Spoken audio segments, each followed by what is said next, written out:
This first meeting of the Pike County Fiscal Court for April 2023.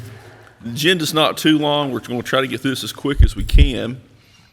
At this time, I would like to ask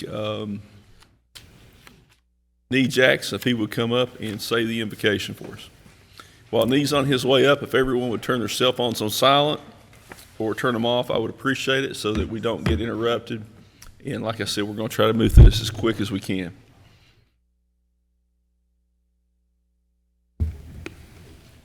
Let us bow for prayer. Dear Heavenly Father, Lord, we come to you now, Lord, just first of all, thanking you so much for this another day of life that you've given us.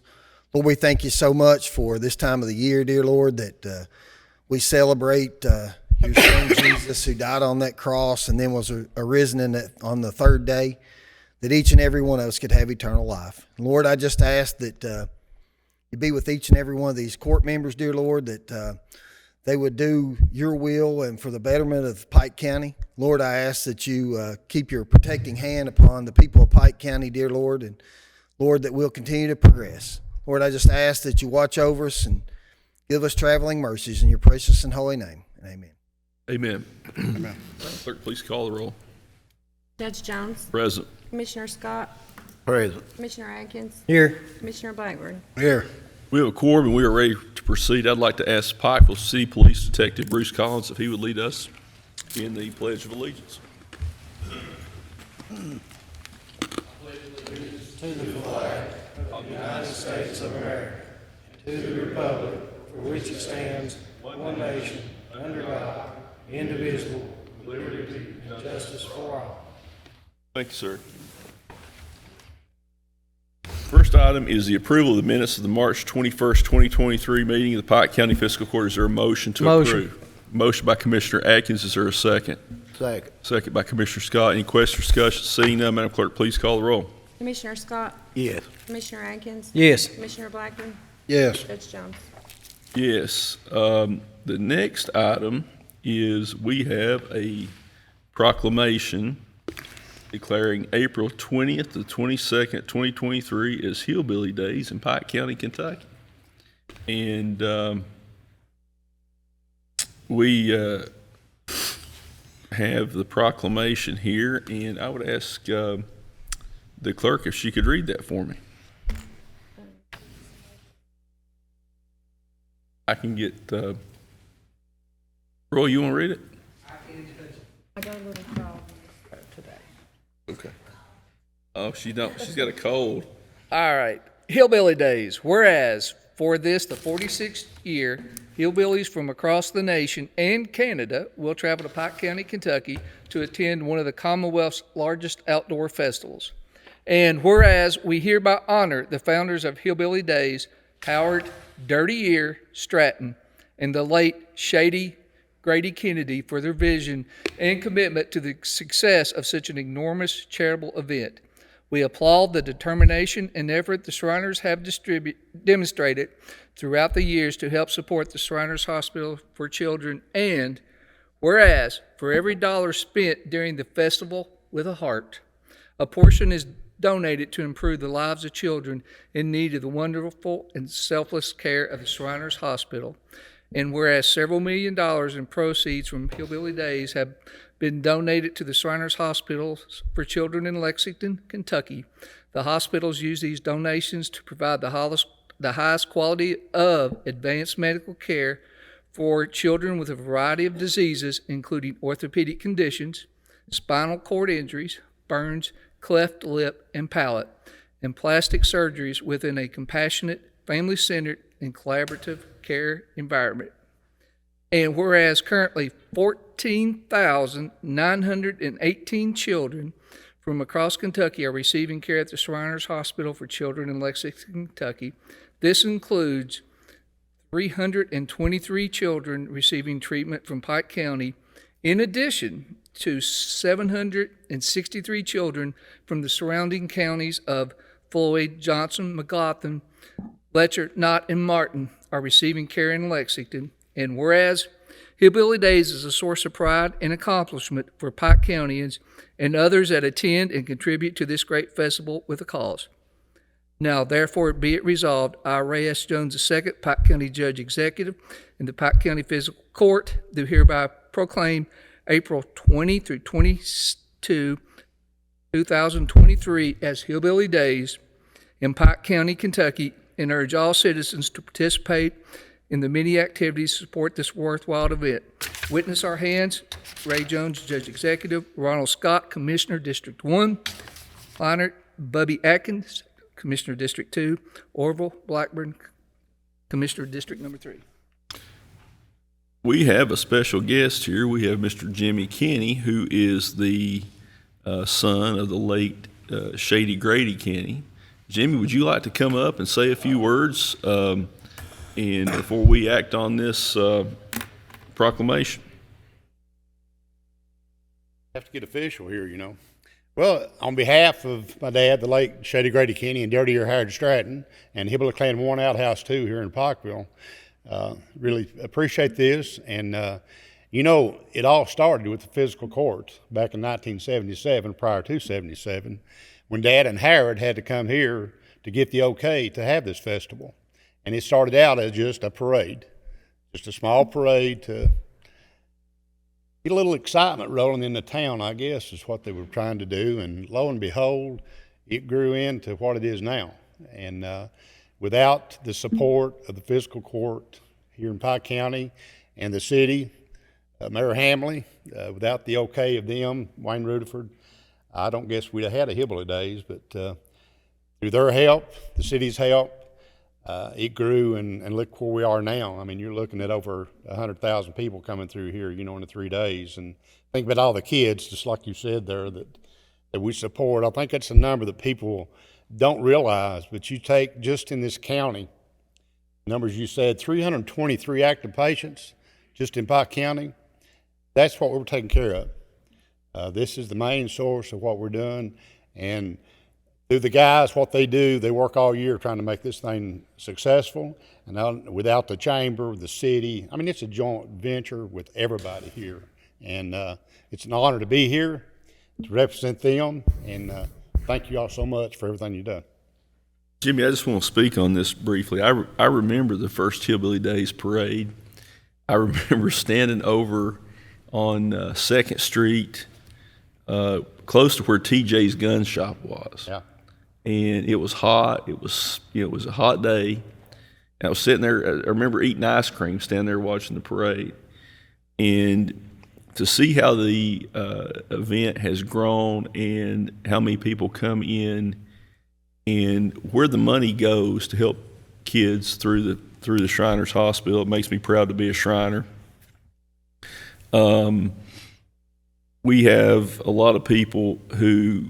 My son, when he was little, went to the Shriners Hospital for an evaluation, and the care that the kids receive, and you see 323 children. How many thousands of children has it been over the last 30 or 40 years? And I want to thank you for your work, because you've continued your father's work in carrying out his vision for what he thought this could become. Howard is a first cousin to my mother-in-law. Oh. And so I've got a personal connection to Howard as well. And I think this is a great event. I think it's after COVID. I think if we have good weather, this could be the biggest Hillbilly Days we've ever had. And again, I want to thank you and everyone for all the work to help. I'm really excited about this year. There's a rumor that the governor's going to be here. There may be some truth to that. This is kind of looking forward to that. Good possibility that he'll be in the city park about 3:30, 3:45. So I think that's the information that I have, and I'm not sure if maybe other than Governor Patton, if we've had a governor who's come up for. We initiated Julian Carroll when he was governor in the Hillbilly Clan in the city park in the old train station. It was the chamber meeting there when they had the caboose or whatever it was. When he was governor, he came up here, and we initiated him into the Hillbilly Clan. John Y. Brown and Phyllis George, they were here also during that time. So it was a memorable weekend. Sure. So we haven't had very many governors here for Hillbilly Days, but maybe we need to start something. Hopefully in the future we can poach them in a little bit. Well, it's good to have a governor that knows where Eastern Kentucky's at, so I think that's a good thing. Thank you. Thank you, sir. Is there a motion? Hang on one second.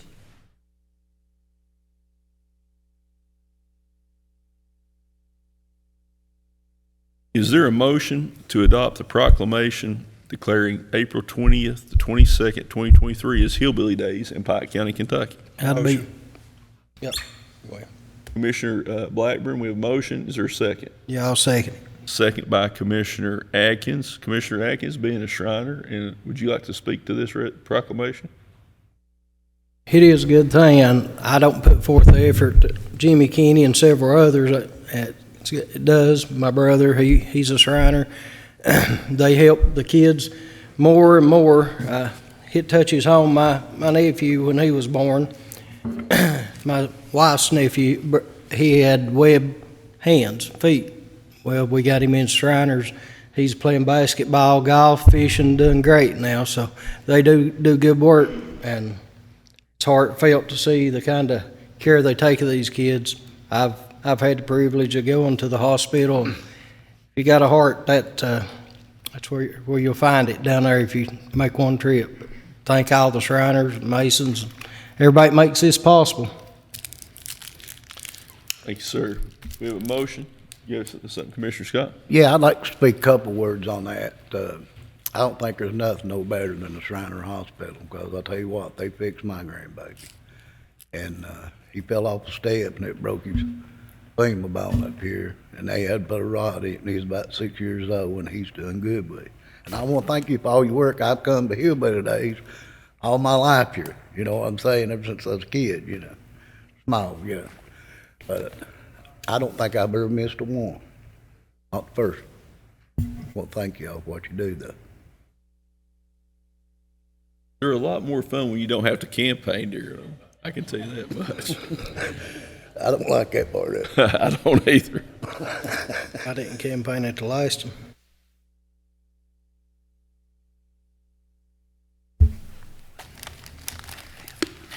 So I'll just tell you a little. Jeannie was talking about the 77 flood was the week after the first one.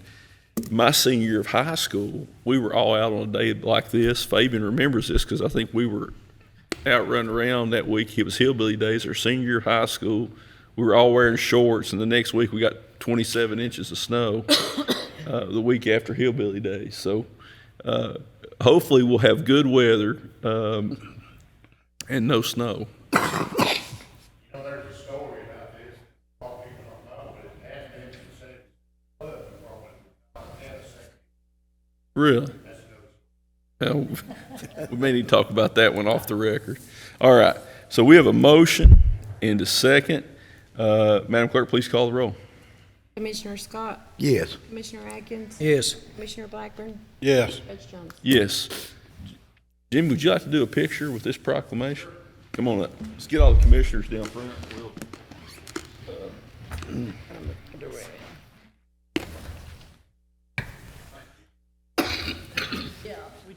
She'll have to share that with us one day.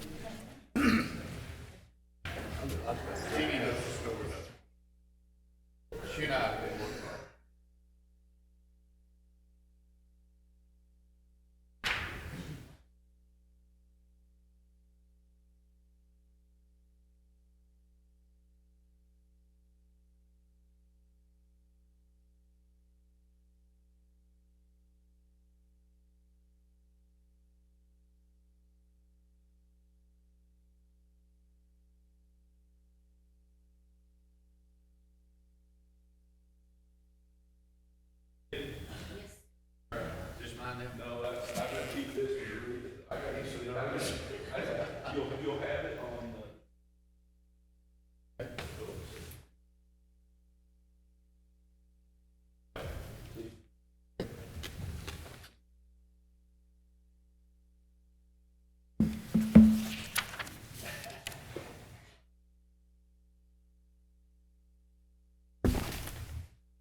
All right. Next item is acknowledgement of receipt of the Mountain Water District budget for January 1st, 2023 to December 31st, 2023.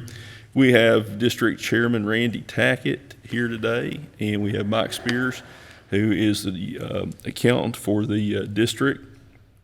Jim, would you like to come up to the table?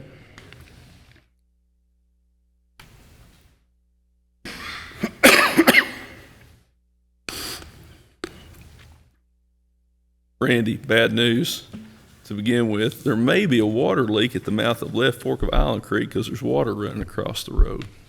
So just thought I noticed it yesterday, and I wanted to make sure that's what it was, but it's not drying up, so it looks like there might be a small leak there. We'll make a note of it and have it checked out. Thank you, sir.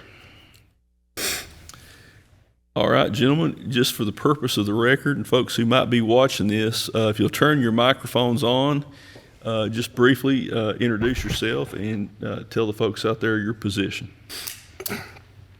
I'm Mike Spears. I'm a CPA. I've been with the district in some capacity since 1996. Thank you, sir. My name's Randy Tackett. I'm the board chairman over at Mountain Water District. Have been for the last about 3 months. Randy, you and Mike have the floor. Please proceed. Okay, I think you've already got in your packets a copy of our budget for the fiscal year 2023. If you've got a chance to review that or have any questions on it, you know, Mike Spears prepared the budget, and with a lot of our help, and he's ready to answer any questions that you might have. I'll give you a little bit of what goes into this. We put together a budget committee every year, usually in the November meeting. We start the process by pulling the last 12 months financials into an Excel from the district software. For this budget, we analyzed the period November 1st, 2021 to October 31st, 2022, is the most recent 12-month period. But kind of over the years, that's our best snapshot we'll have, you know, especially this last year with inflation and other things, the way it happened. We had 2 meetings during the process. One's an initial meeting with this data, talking about things that were known adjustments, things that we felt like was going to happen, inflation, things of that nature. We knew what our health insurance increases were, various items, and I can, and in the process, even though certain, everybody's not on a budget committee, we have 4 or 5 members usually, 2 board members, a couple employees, and myself. We'll consult the operations manager with the wastewater management team, see if they've got how chemical pricing, things of that nature. What do they foresee coming in the near future or next 12 months during our budget period?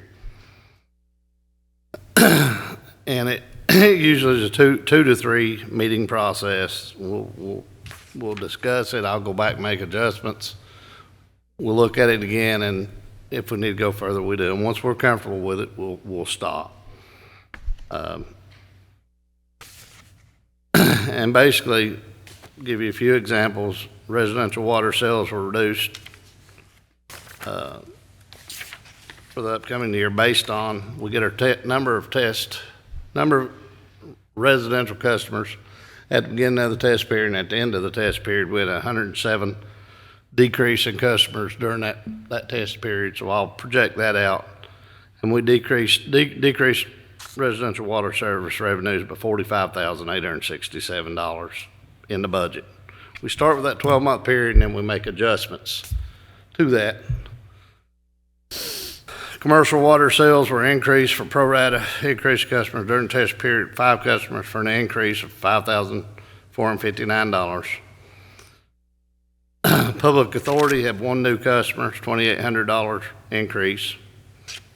Multifamily dwellings decreased 5 customers with a decrease in our projection of $7,487.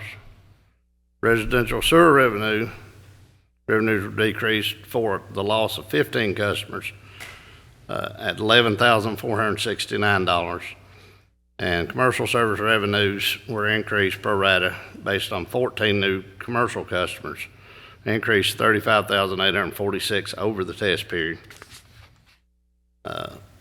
We had a pass through this last year with the increase in our cost to the City of Pikeville and our water purchases from them, which passed through for increased $55,000.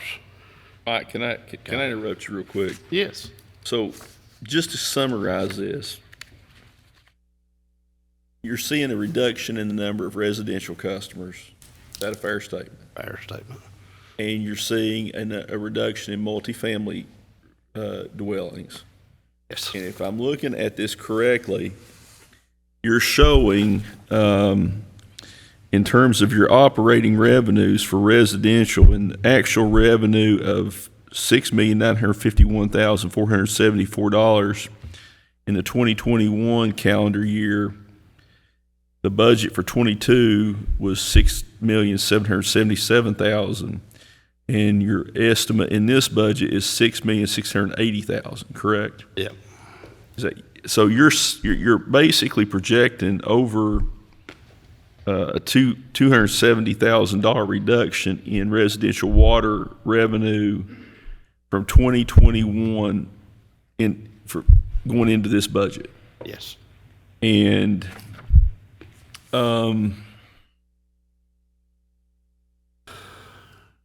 but then you're showing an actual increase in the operating revenue. Just briefly explain that for me.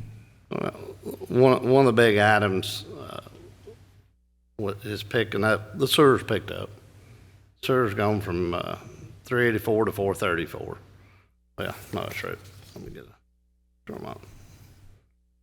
Our public authority revenue's up about $50,000 over the 2-year period. Multifamily dwellings is pretty much status.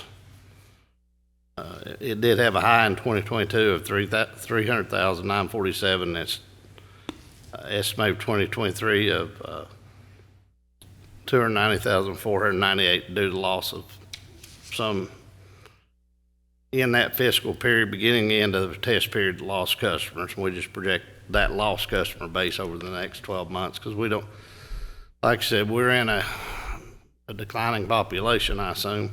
I'm just trying to wrap my mind around, if you're losing residential customers and commercial is up a little bit, how you're going in 2021. Okay. Basically what you see in 2021 is miscellaneous service revenues, and if I'm not mistaken, it's during part of that COVID where we were shut down from collecting service charges for reconnects and those type things by the PSC.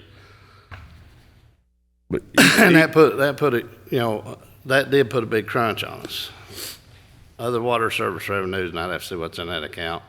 We were at $2,072,000 last year. We budgeted $2,127,000.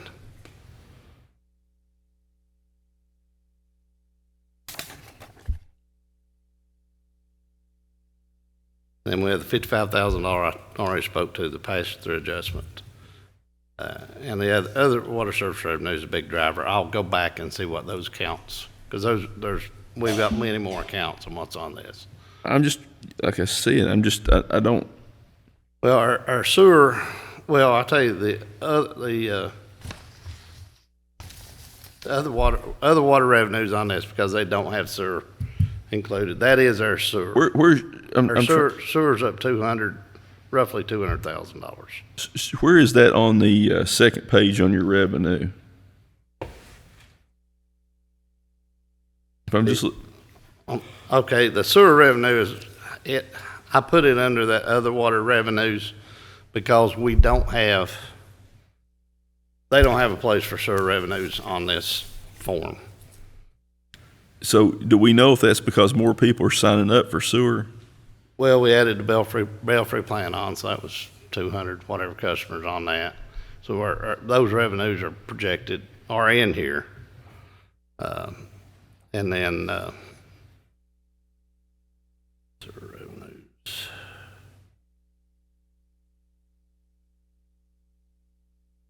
And I actually decreased the last 12-month history to get back to 2,127,000. We actually,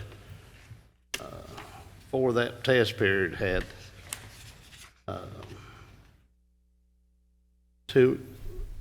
little over 2.1 million. We had a reduction of 15 customers residential for $11,469, and an increase on our commercial customers. 14 new commercial customers for an increase of $35,846. So you lost 11 residential and 14, and you added 14 commercial. Yes. But you're, Actually, we lost 15 commercial, residential customers and added 14 commercial, but the rates, obviously the commercial uses much more.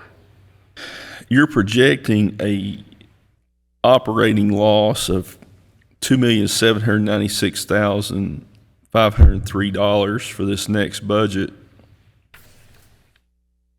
Now, is that based on depreciation, or is that an actual loss that we're looking at? Included in that loss is $4,032,303 in depreciation. From a cash flow perspective this year, we're real close to a break-even year. What happened, one of the things that caused us part of the cash flow issue was 2 flood events last year. And of course, we got the EK Safe money, which helped get us back some.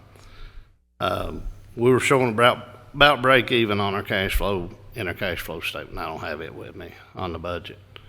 I don't think I do anyway.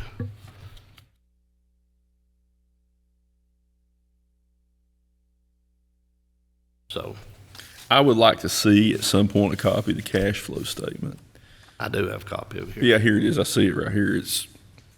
Yeah, we did move out of one of our other cash accounts. We did, because, and this is the first time in several years that we've seen this happening, but nobody, we're looking at inflation last year, 2 flood events, which really drained us to our beginning cash in a typical year is, in past budgets, we've been projecting $400,000 or $500,000. Our 2 FEMA, and I'm just going to round because I don't have the actual numbers. The January flood, I think we just got some money in from FEMA, and it was 110,000 or something in that range. You're projecting a ending cash balance of actual cash on hand of $101,320. And, just to be, and Randy and I have had a conversation. That's why I nominated Randy to go on the board. Randy's an engineer. He's got a lot of experience. He's put a lot of effort into this. Randy, I want to thank you, because I know it's a thankless job. You're putting in a lot of hours on it. And I just personally want to thank you for what you've done, what Johnny and the other board members have done to try to get the district headed in the right direction. But I think you would agree with me that, as an engineer, that when you're projecting only $101,000 surplus for an operation that serves 17,000 customers, that's really skating by the hair of your It's teeth. scary, is what it is. Yeah. Well, I don't want to go into, I've got an opinion about things that were done at the district in the past. I might as well just go ahead and tell you. When they went 17 years without a rate increase, that was the most incompetent management you can't go 17 years without a rate increase. And you all probably are having to deal with the same thing we're having to deal with. Health insurance costs go up, liability insurance goes up, workers' comp goes up, diesel fuel goes up, gasoline goes up, parts, equipment, everything goes up. Basically, everything we use is a lot of it's petroleum-based, so it's all, we use a lot of petroleum-based products, chemicals and things that are astronomical. Well, and inflation has hit the county, it's hit Mountain Water, it's hit, the power company, it's hit every business, every family. But, it is concerning to me, and when I ran for judge, I brought this up. some of you may remember, I brought up the fact that at that time, the reserves that the district had for repairs and maintenance was about $175,000, which, I mean, that is really no money considering part of this district was, some of this infrastructure is older than I am. And it has never, a lot of it is, isn't that right, Randy? And people that are listening to this need to understand when this water infrastructure was put in place, a lot of it was fiberglass line that needs to be replaced. You've had massive, at one time, 36% water loss. You all have done a remarkable job of cutting that down. But, you know, when Mountain Water was started, it was merged with Shelby Valley, Marbone, Pond Creek, and maybe another system. But some of this infrastructure is older than I am, and that's, you know, it's over 50 years old, and it's wearing out. We've got major infrastructure issues. And when I ran for this job, I said I would do everything I could to make sure that Mountain Water doesn't end up with the same kind of problems that Martin County has faced with, you know, massive water loss, water quality issues. And I think the board's on the right track. And, you know, the biggest thing is when you're losing customers, and that's in large part due to the loss of population, it is concerning. And in this budget, what was the reserve that you have set aside for repairs, maintenance? Mike, can you show me where that is in here? It is, I don't know if I can show you a line item, because they give me 18 accounts and we've got 4 pages. I can tell you from a schedule I brought with me. Well, I actually totaled that number today. $1,007,821. So your reserves for maintenance has gone up. Is that? Well, it's not a reserve. That's our budget for maintenance. We have currently $1.7 million in bond reserves. Our O&M reserve, which this board started, we're a little over $100,000 in that ballpark on it. And that has been reduced the last 3 months due to our cash flow problem. Yeah, primarily. But the cash flow has been predominantly due to the flood events. Is that fair statement? In large part, yeah. Yeah, we had the big in Pond Creek flood in January 1st of last year. In July, we had the big flood that everybody knows about. And we had another thing, just a cold snap at Christmas, which drained all our tanks and burst a lot of lines that we had to go out and fix. So that took a lot of time. And during that time, it was terrible weather, sub-zero weather that our guys were out working in, and gals. So yeah, that depleted our cash flow. Gentlemen, y'all have any questions about the budget that's been presented or?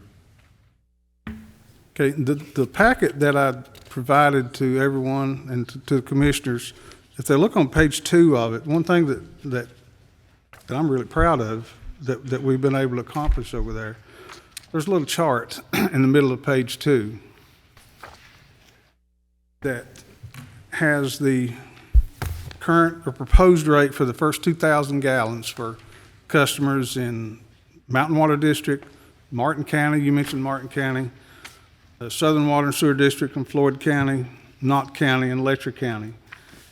And our proposed rate that we've submitted to the Public Service Commission in Kentucky that's under their consideration right now, our proposed rate for the first 2,000 gallons is $28.23. And if you look on at the current rates for the other water districts that surround Pike County, our proposed rate is lower than what their current rates are. And I think that's a testament to the people that we got over at Mountain Water District and the jobs that they're doing, that we were able to keep that number lower than all of our surrounding counties. Nobody likes a raise. We don't like having to have a raise, but there's just certain things that we have to do. Randy, I'm just going to be blunt about this. You know, since I've been judge, we've had to make some hard decisions on the 911 fee on the garbage rates, and, people want to complain about it. People want to, criticize, but, nobody else has a solution. I mean, if you want to have a water system that puts safe, clean drinking water in the lines in a dependable way, that when you turn the tap on, there's water there, and it's not orange and it's not contaminated, or you want to have your garbage picked up at a reasonable cost and not have to be hauled to Ashland, or if something happens to a member of your family and you dial 911, you want to make sure somebody answers on the other end of the line. None of these services are free, and none of them are cheap. And what this court did, what the last court did, and I think it's what you all done, is you tried to make hard decisions. You've done it in a way that has been the fairest and most cost-effective way to provide the service to the customers. You can't run and these people who get on Facebook and criticize and complain, they don't have any solutions. They just want to get on Facebook and criticize and complain. I'll be the first one to say, if you've got a solution to our 911 system, or a way to come up with disposing of our garbage, or making sure that we have a safe, dependable water system, if anybody's got a better solution, send it to us. Let us know. A lot of people want to complain about it. A lot of people want to, run political campaigns, or, talk about this stuff when they don't have any real solutions to it. The simple fact of the matter is, for Pike County to move forward, we have to have a dependable water system. We have to have a 911 system. We have to have a solid waste system. We have to have a road department. And I think that people need to understand that we're substantially cheaper on this proposed water increase than even our neighbors in Martin County, which is $12.20 higher a month, or Floyd County has a system that's $6 a month more, or Knott County has a system that's about $1.25 or $1.27 more. Letcher County is about $10 more. So I mean, I think it's something that nobody wants to do. I know that Johnny Dennison struggled with this, but at some point in time, you don't have a choice. And the choice is this: you either have a water system or you don't. You have a 911 system or you don't. And I appreciate you providing this information, because, like I said, you'll probably have some people complain. You'll probably have some people want to go on Facebook and share their 2 cents worth, but I suspect that none of them will have a solution to any of these problems. I think it's pretty interesting too that you talked about on this next page. I just picked out 4 or 5 of our big ticket items and checked what we were paying in 2016 versus what we're paying now. Gasoline's gone up 54.21%. Right. Health insurance for employees has gone up 34.85%. The annual cost for a 3-man construction crew has gone up 26.72%. And the cost for kilowatt hours from Kentucky Power has increased by 55.27%. Fiscal Those costs for Kentucky Power, that's all in cost, including all the state tax and everything that goes on to a power bill. All we did on this is we just totaled what we paid and used the number of kilowatt hours that we used and came up with the total cost. So, before we came in here tonight, I was having a discussion about the county's insurance. I think our liability, not counting the law enforcement component for the sheriff's office and the jail, is about a 7% increase, and our health insurance is going up 8% this year. 8%. When you start looking at what it's costing us, we've not got the workers' comp rate yet, I don't believe. But I mean, we're talking about 6-figure increases when you add all this up. Justin, what are we paying for health insurance right now for the county employees? Is it over $1 million? I can't remember the exact number, but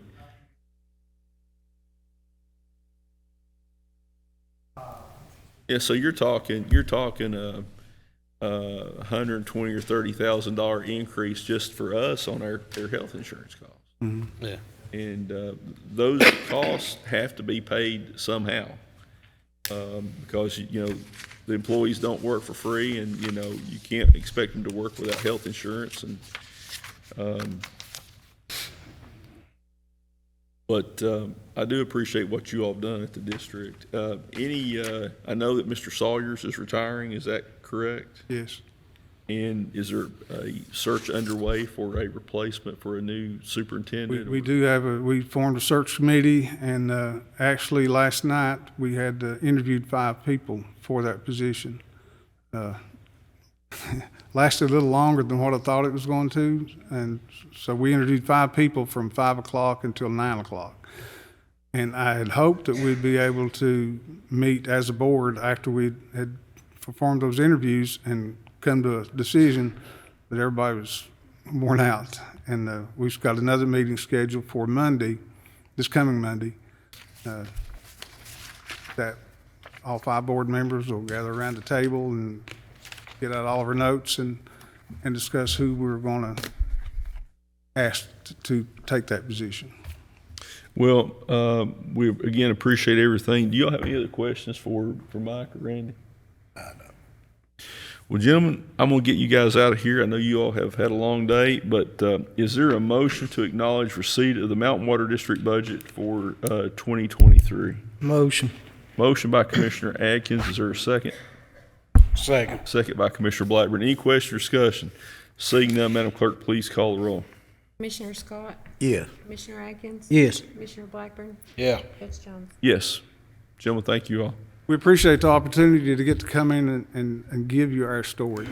Well, Randy, you all have been very forthcoming, and Randy, I know how hard the decisions are, and, you know, it's when you're in your position or you're in this position or the position where these gentlemen are, you know, these decisions are not always popular, but you try to do the best you can with the hand you're dealt. And again, we appreciate what you all have done. We will continue to try to be as transparent as we can. We have board meetings the last Thursday of each month, normally starting around 5 o'clock. So if anybody's got questions, you know, we're there. Appreciate it. Thank you very much. Thank you.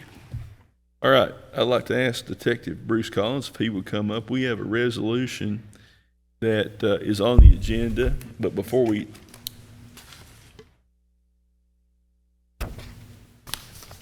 Bruce is, well, he's making his way up, is very active in the Little League program over at Belfry, and they play at the Black Gym Park.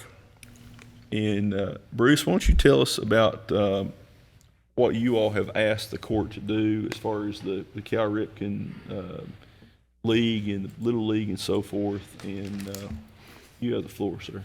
First off, thank you all for allowing me to come over here today, and thanks for the work that you've already done over there.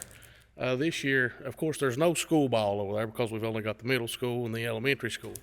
So you've got Little League or Cal Ripken. We've got the field at Black Gym that we play on. But this year we have 220 kids. We've got 16 teams. That many kids can't play on one field. So with the help of the county and the jail, we've got the board at Party, I think they've got a couple that's overseeing it now.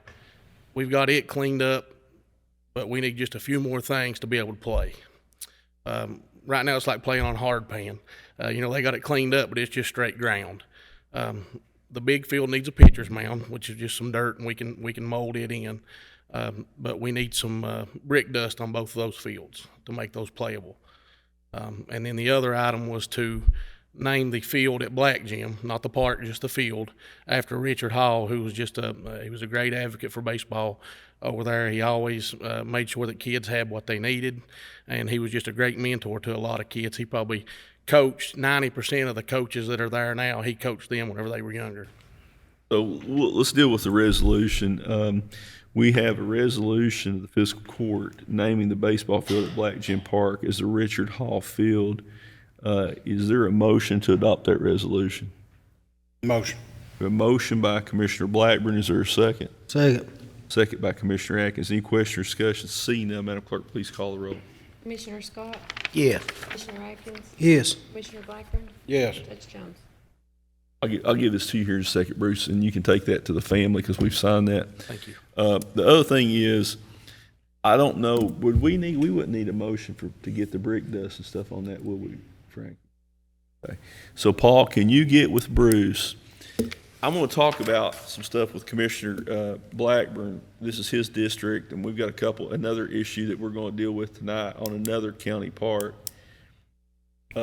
Bruce, we've got the county in pretty good shape financially, and a lot of these parks and playgrounds have just gotten into horrible shape in the last 10 years or so. If you will get with Greg Fannin and Paul, Greg would help you with, whatever that needs to be purchased over there. Greg can go through the procurement office, get it, work with Paul, and we can always coordinate with the jail to try to get what needs to be.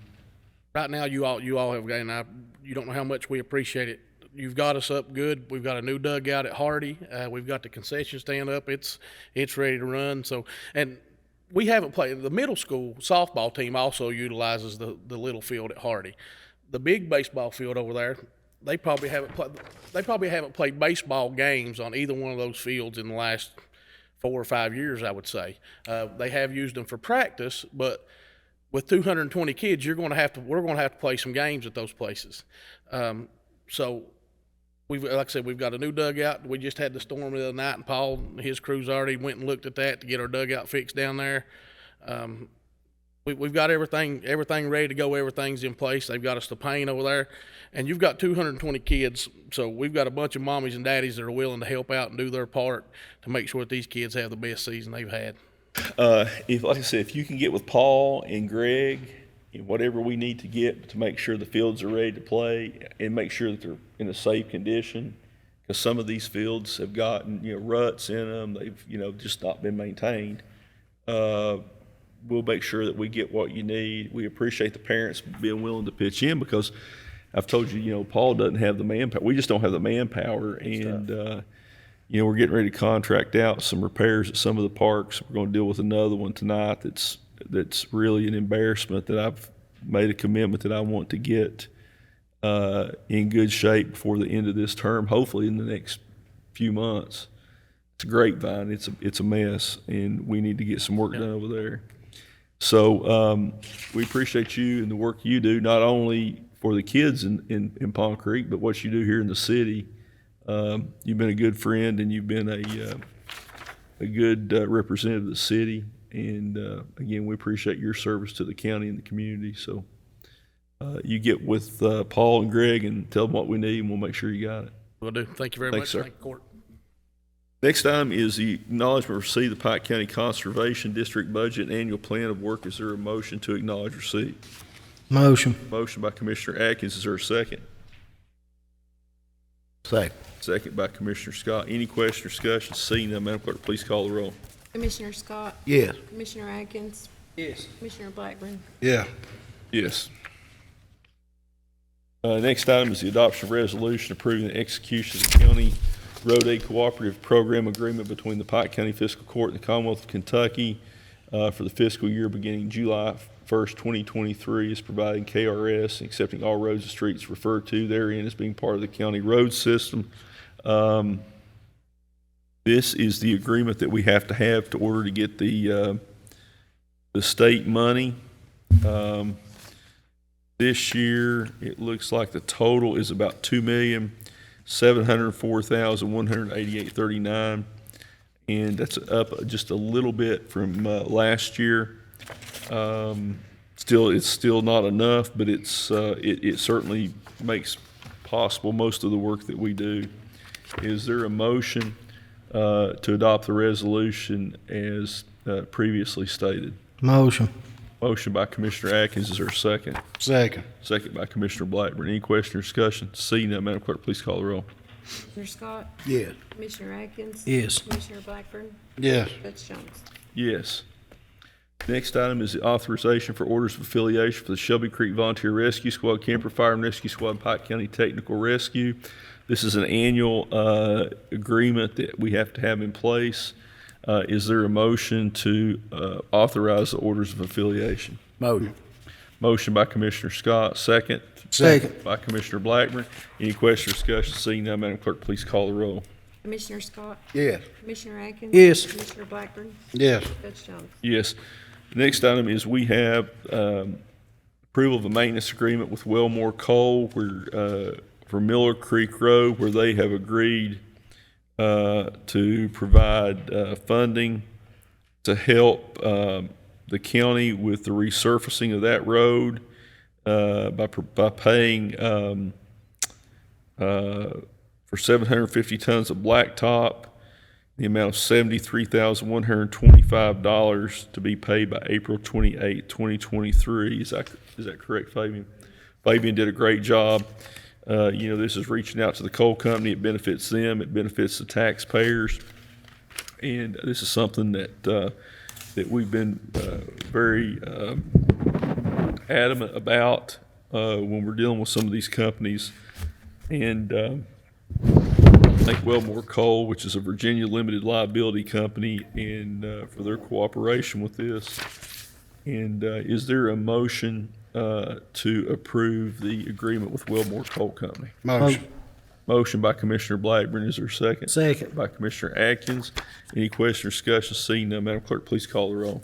Commissioner Scott? Yes. Commissioner Atkins? Yes. Commissioner Blackburn? Yes. Judge Jones? Yes. Next item is boarding of bids. Mr. Fannin, while you're making your way up.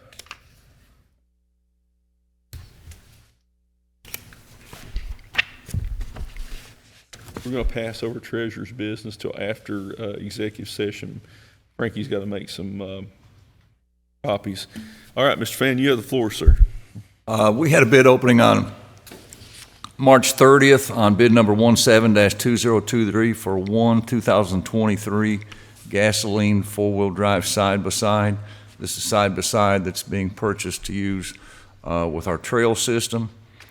We had two bidders, Mountain Motorsports with a bid price of $28,799 and McCoy Motorsports with a bid price of $28,980.54. Both bids meet all the recommendations put in the bid package.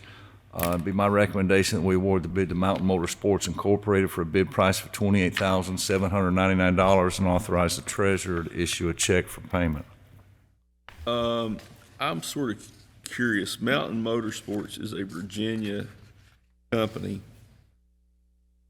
My question is, and I'd like the county attorney's opinion on this, Greg, because we're only talking about $180. Yes, sir. And I really have some heartburn about sending that kind of money out of state.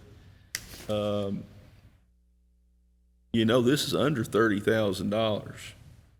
Did we put this out for a bid? Yes, sir. We do not. It's under $30,000. What I'd ask Roy, if it's under $30,000, we put it out for a bid, we're that close. Can we reject the bids and just buy it from the local vendor for another $154? The county's adopted that by local ordinance, or if it's a local company within 5%. So I would suggest, Judge, that would be a better avenue is that we. My motion is that Greg, you don't have any heartburn with that if it's the. I don't, Judge. The ordinance that you're talking about established in, I think, 2009 is in all our bid packages. I was assuming that was just for contractors. If you hired contractors to come in. That's where I was getting ready to go. If you read that ordinance that was put in place in 2009, I'm fairly certain that it refers to construction. Correct me if I'm wrong. I didn't think it was a vendor you're buying product off of, but I was thinking it was a company you're hiring that were going to send workers into your area to work. Well, because I've looked at that before. So my question is, Roy, if we reject these bids and it's under $30,000, can't we just reject the bids? And yes. Okay, so I would make a motion that we reject these bids under bid 17-2023. Is there a second? Second. Second by Commissioner Scott. Madam, any question or discussion on that? No. Anybody have any heartburn over trying to keep over sending $28,800 out of state when we could spend another $180 for keeping it here? I don't think we should do that. agree I with think we keep it here in town and. That's something else I would like to add. Something I didn't put in the bid package was I was told by the trail committee if they had, it wasn't that big of a deal, but if they had a preference, they would rather have the tan color. But whatever was available would be fine, but they would rather have the tan color. My Well, the thing one is, from McCoy Motorsports is the tan color, and the one from Mountain Motorsports is not. So we have a motion second to reject bids 17-2023. Madam Clerk, please call the roll. Commissioner Scott? Yes. Commissioner Atkins? Yes. Commissioner Blackburn? Yeah. Judge Jones? Yes, it would be my motion to purchase this 2023 gasoline four-wheel drive side-by-side from McCoy Motorsports for the sum of $28,980.54, based on the fact that this is a purchase that's under $30,000. Frankie, Roy, I am correct on that, Kurt? You agree with me on that? All right, so that's my motion. Is there a second? Could you issue a check to that? I'll restate my motion. My motion is to purchase this 2023 gasoline side-by-side from McCoy Motorsports for $28,980.54 and authorization for the treasurer to issue payment for the same. Is there a second? Second. Second by Commissioner Blackburn. Any question or discussion? Seeing none, Madam Clerk, please call the roll. Commissioner Scott? Yes. Commissioner Atkins? Yes. Commissioner Blackburn? Yeah. Judge Jones? Yes. Mr. Fan, please proceed. Also, on March 30th, we had a bid opening for bid number 18-2023 for one four-year transform infrared spectroscopy, if I pronounce that correct.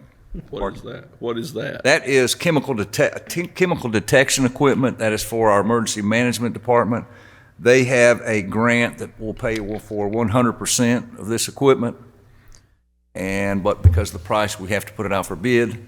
I had one bidder, Far West Environmental Supply, for a bid price of $78,930.10. Gotcha. That is the amount of their grant. It'd be my recommendation that we award the bid to Far West Environmental Supply Incorporated for a bid price of $78,930.10. All right. Is there a motion to award bid 18-2023 for the four-year transform infrared spectio? I'm not even going to try that one, okay? Sounds painful, don't it? Nee, how do you pronounce that? Look, if our emergency management, do you know what this is and how to use it? Okay, that's all I need to know.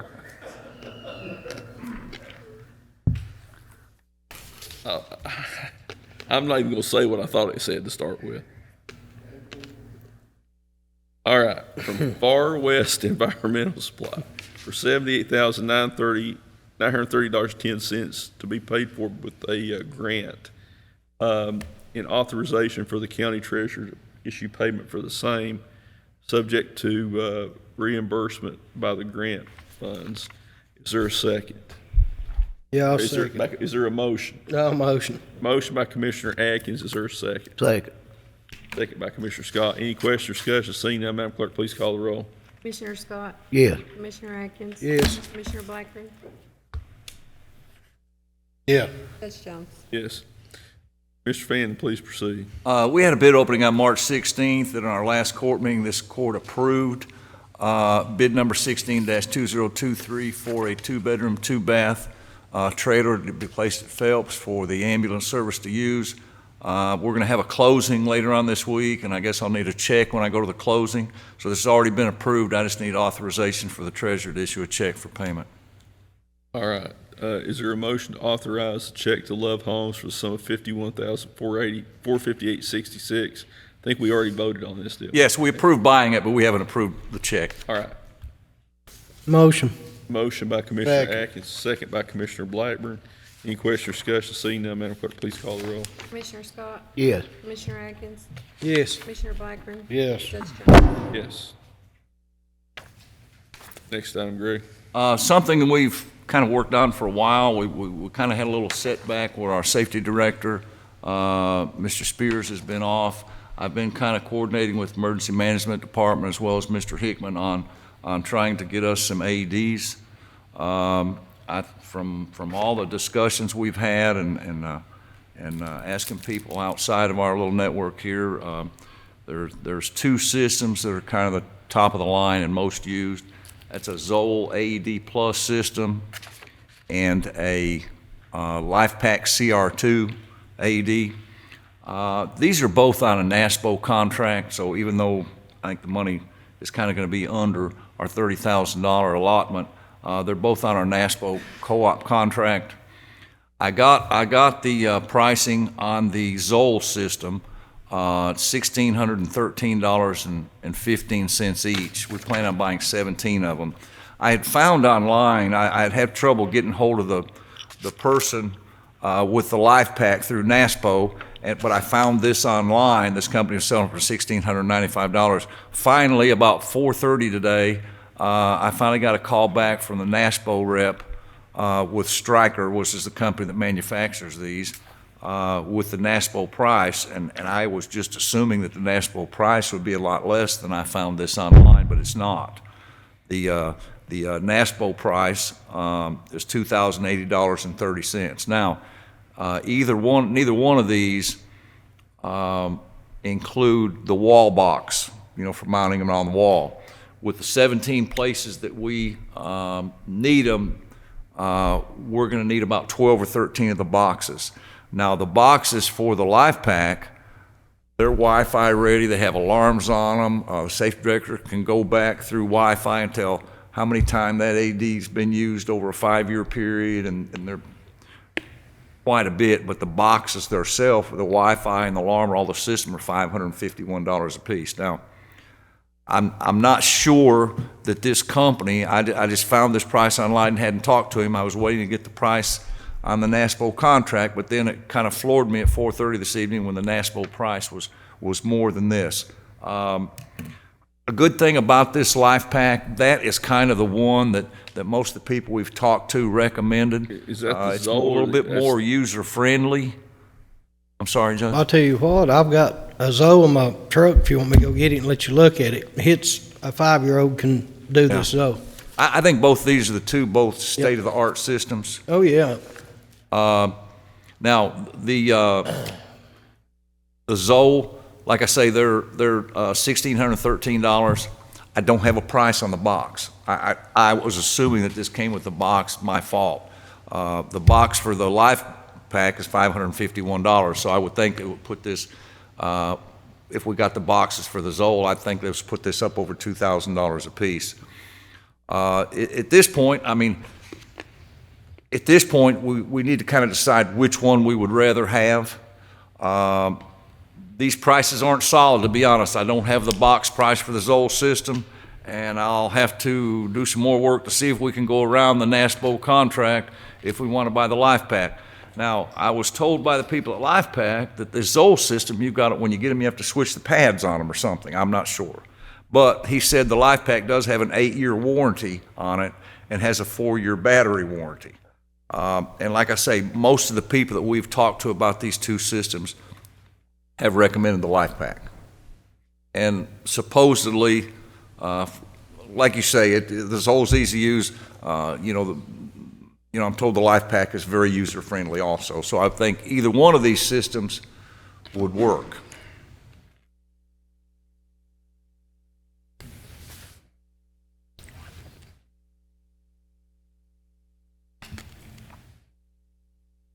So are we just trying to buy the packs right now, or are we trying to buy the... Well, we need to buy the wall boxes also, for the ones that we need to mount in the courthouse and that. Now, there's some that's going to go in some supervisors' trucks and that kind of thing that we won't need wall boxes for. But we're probably going to need about 12 or 14 of the wall boxes, and they're $500 and some a piece. We're probably looking at spending... if we went with the LifePak with the NASPO contract price, and we bought 17 wall boxes, it'd be $38,000. Now, we don't have to bid it because it's on a co-op contract, but it'd still be that much money. The Cintas is $1,613, the NASPO price. If you add the box, $500, you're at $2,100. You buy 17 of them, you're still right at about the same price. Now, if this court would want to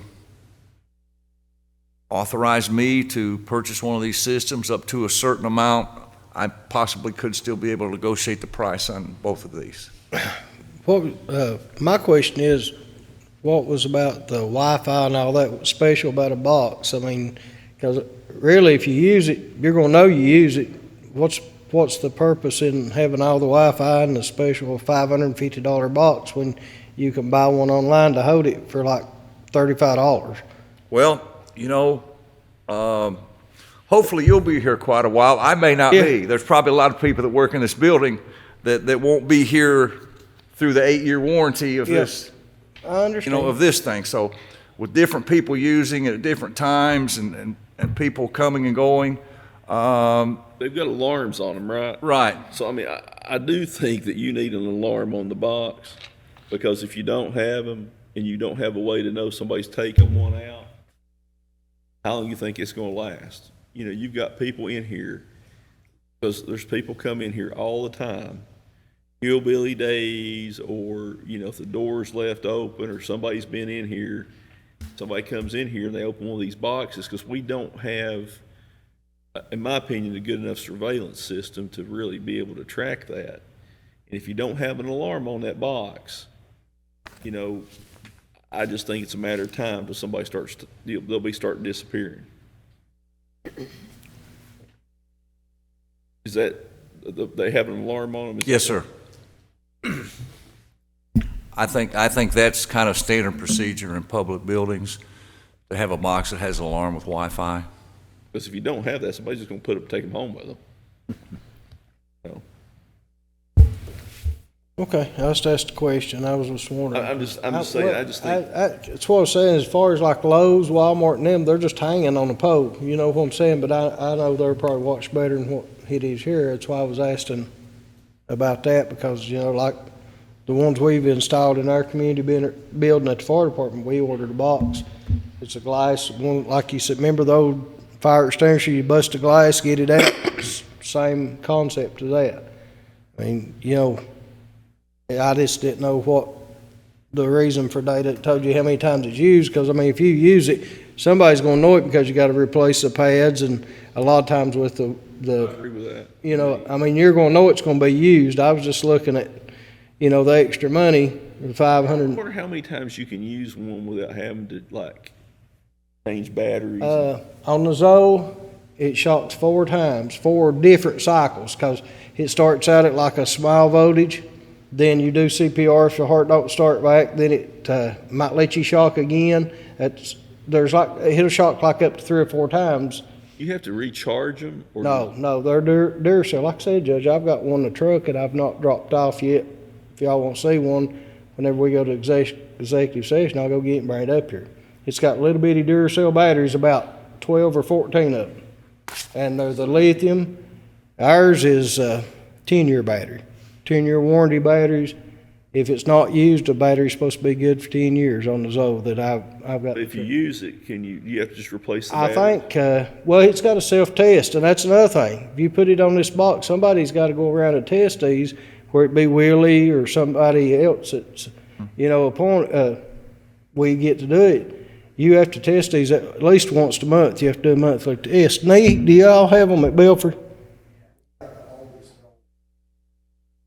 Well, it's like, I think the Zoe does a self-test, but you have to manually do it every 30 days. It tells you the battery's good, and everything about it. So, I mean, you're going to be in and out dealing with these at least once a month, no matter what you do. That's like us. We have to check ours out every month.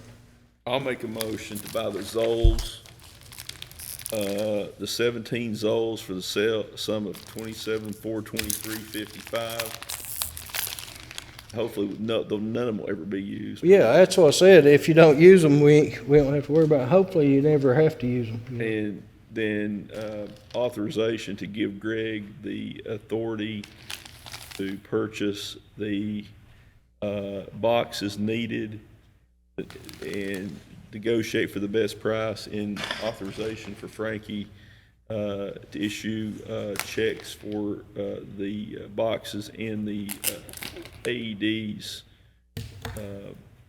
There's a second. Yeah, I'll second. All right, so we have a motion second on the Zoles and authorization for Greg to buy the boxes that are necessary. Any other question or discussion on this? Seeing none, Madam Clerk, please call the roll. Commissioner Scott? Yes. Commissioner Atkins? Yes. Commissioner Blackburn? Yes. Judge Jones? Yes. Judge, I would like to say, well, I had the opportunity that the Little League, it's Little League season, everybody's excited. Over at Phelpster at the Freeburn Park, Little League season opened up Saturday, and I just wanted to thank Paul Williamson and his crew, and with the help of some inmates, he was able to get over there and power wash the bathrooms and paint the bathrooms and fix them up a little bit. They'd gone a while without anything done to them, and they were getting in pretty rough shape, and we kind of mentioned it, and Paul got right on it and had it in good shape by opening day Saturday, so I wanted to just take the opportunity to thank him for that. Thank you, sir. Thank you. All right.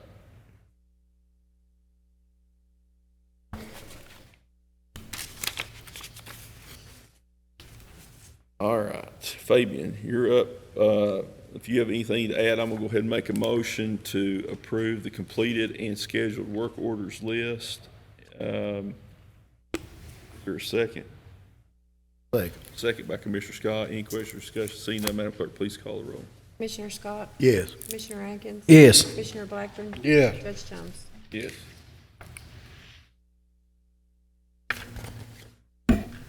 All right, Mr. Fabian, you have anything you want to add?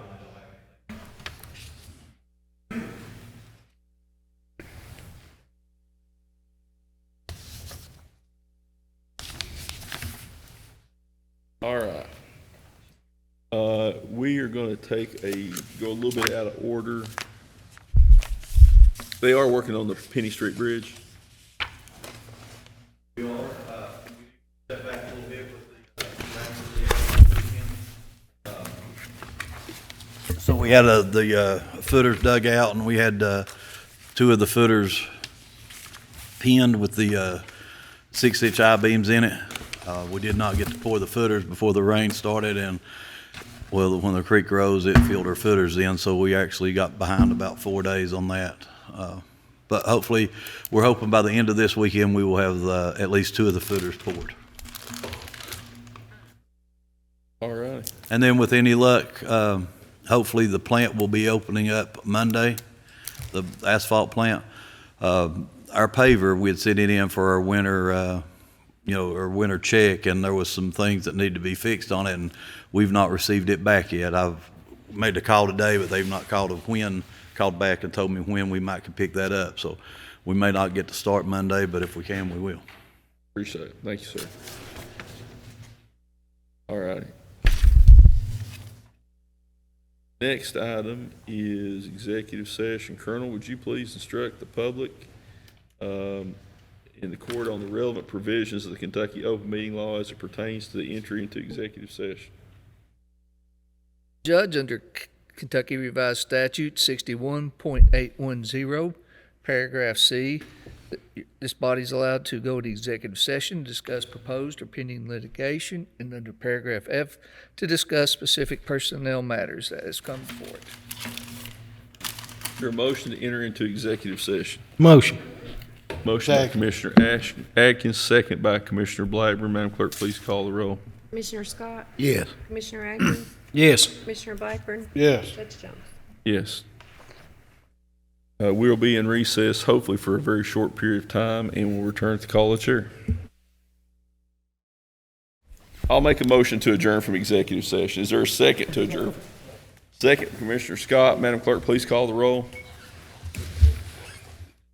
Commissioner Scott? Commissioner Atkins? Yes. Commissioner Blackburn? Yes. Judge Jones? Yes. It is my motion. I've got two separate sets of motions. My motion to approve moving Austin Mouse to a non-CDL truck driver, solid waste lot 1 at a 3H rate of pay effective 3/31/23. To hire Randy Burke as heavy equipment operator, 6H rate of pay at the special road crew effective 4/3/23. To terminate Tanner Tackett effective 4/4/23, and to hire a replacement CDL driver due to a vacancy for a gentleman who's off on workers' comp. Is there a second? Judge, does that mean if Reacher comes back, he still have his job? He'll still have his job, yes, but Okay. we ain't got nobody to drive the truck right now. Oh, Is that true, Chuck? I understand that. Yeah, he's still got his job. He's got up to as long as he's off, he can be off for 6 months, and then he would have to come in and in writing ask for a 6-month extension on that. So, Thank you. is there a second to that motion? Second. Second by Commissioner Scott. Madam Clerk, please call the roll. Commissioner Scott? Yes. Commissioner Atkins? Yes. Commissioner Blackburn? Yeah. Yes. Have another personnel motion. It would be my motion. Okay. Stand at ease.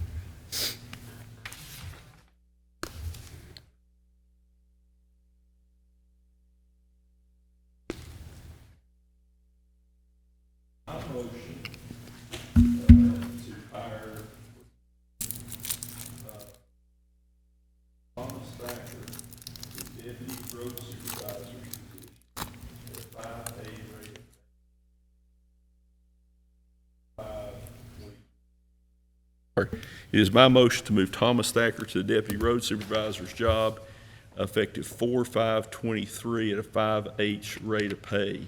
Is there a second? Second. We have a second. Any question or discussion? Seeing none, Madam Clerk, please call the roll. Commissioner Scott? No. Commissioner Atkins? No. Commissioner Blackburn? Yeah. Judge Jones? Yes. So we have a personnel matter where we have a 2-2 vote. This matter will be back on for a personnel matter at the next court meeting. If there is a continued tie at that time, then pursuant to KRS, I'll be able to be the tiebreaker vote on this, and we will take that up at that time. So it would be my intention that we put that back on for a personnel matter at that time. It's 14 days, I'm pretty sure. Yeah, I think it's 14 days, but if you can go in there and pull that up for me, I'd appreciate that real quick. All right, that takes us to the personnel, the treasurer's business. Mr. Stacy, please proceed. Authorize a fund-to-fund appropriation transfer for March 2023 to transfer $1,471,186 from the general fund to the ARPA fund. What is the purpose of that transfer? It's just an appropriation transfer. It's not actual cash transfer. Gotcha. It covers the money that we drew down from ARPA earlier this year. Okay. Is there a motion to authorize a fund-to-fund appropriation transfer for March 2023, transfer $1,471,186 from the general fund to the ARPA fund? Motion. Motion by Commissioner Scott. Is there a second? Second. Second by Commissioner Blackburn. Madam Clerk, please call the roll. Yes.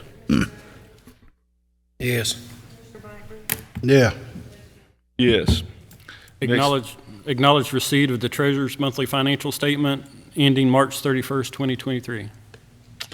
Is there a motion to acknowledge receipt of the treasurer's monthly financial statement ending March 31st, 2023? I'll make a motion.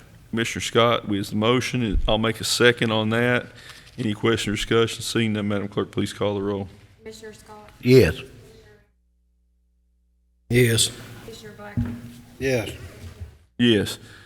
Authorize a check to J.C. Guttering in the amount of $146,000 even for construction of the solid waste storage building that was awarded on bid number 41 of 2022. Is there a motion to authorize a check to J.C. Guttering in the amount of $146,000 for construction of a solid waste storage building? This was bid number 41 of 2022.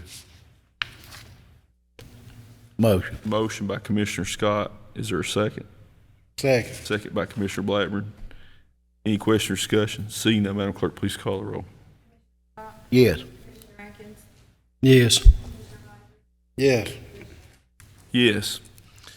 Authorize a check to Elliott Contracting Incorporated in the amount of $460,807.20 for construction of the new Pikeville Senior Citizen Center. It'll be draw request number 1 and 2.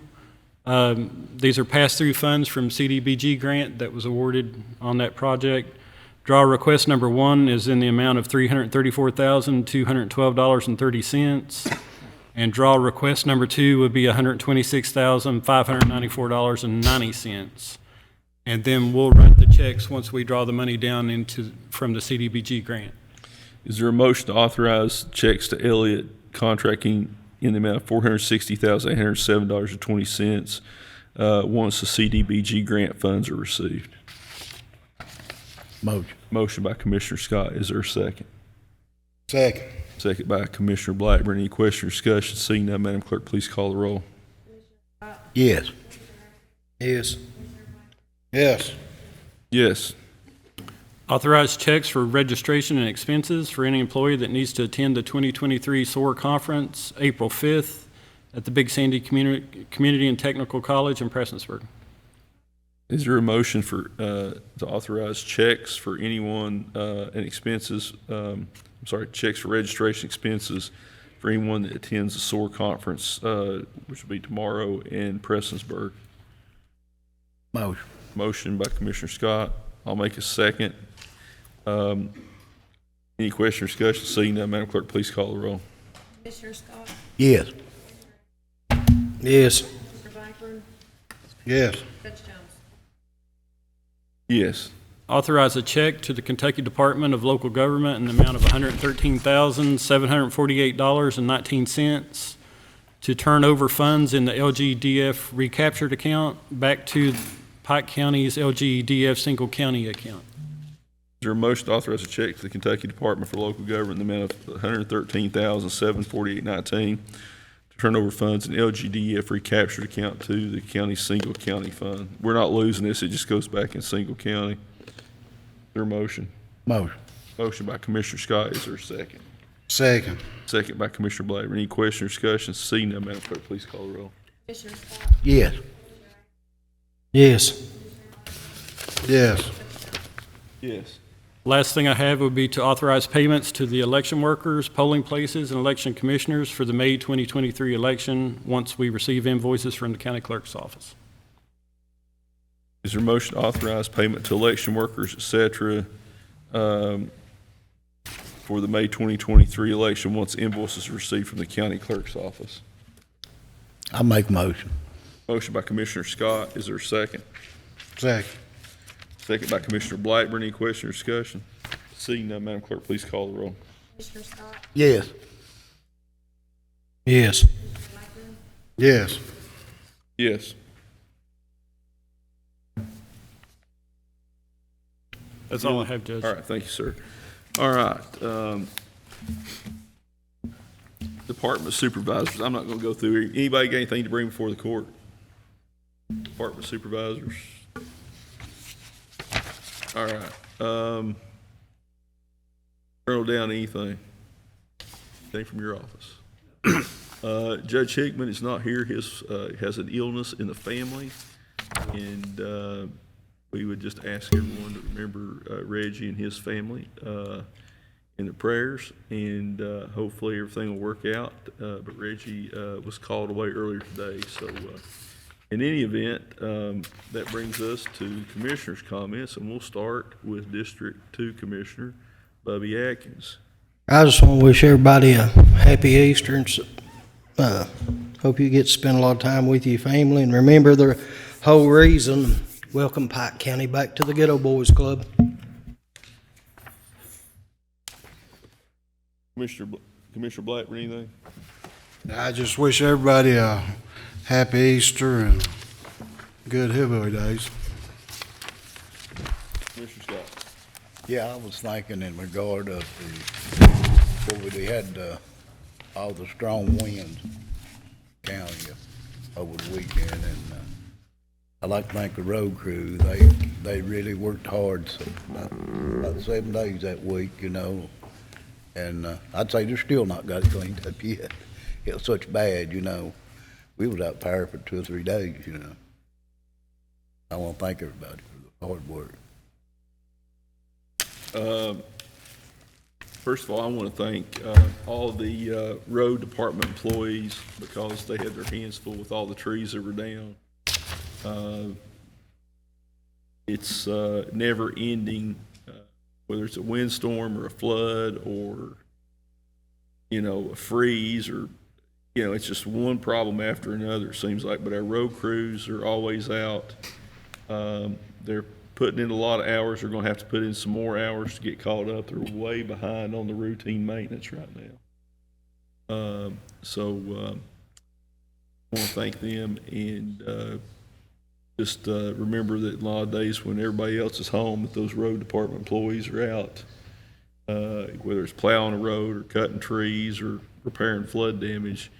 Just ask everyone to be patient because of the amount of road work that we're behind on because of all the flooding and so forth. So with that being said, is there any other business to come before the court? If not, I'd ask Nee Jackson to come up and say a word of prayer, and we will then entertain a motion to adjourn.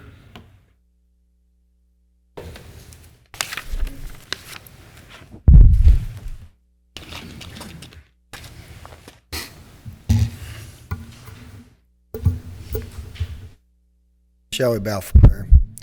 Dear Heavenly Father, Lord, we come to you now, Lord, just thanking you so much for this court, dear Lord, and for the business that they do that is for the betterment of Pike County. Lord, we just ask that you watch over and bless the people of Pike County, dear Lord. Lord, give them a good Easter season, dear Lord, and that they would remember Jesus Christ and what he has done for each and every one of us, Lord. And Lord, we just ask that you give each and every one of us traveling mercies back to our homes. Lord, we just ask that you watch over us, lead us, guide us, and direct us in your precious and holy name. And amen. Amen. Is there a motion to adjourn? Motion by Commissioner Scott. I'll make a second. Madam Clerk, please call the roll. Commissioner Scott? Commissioner Atkins? Yes. Commissioner Blackburn? Yes. Judge Jones? Yes, we are adjourned. Next meeting in 2 weeks. See you, folks.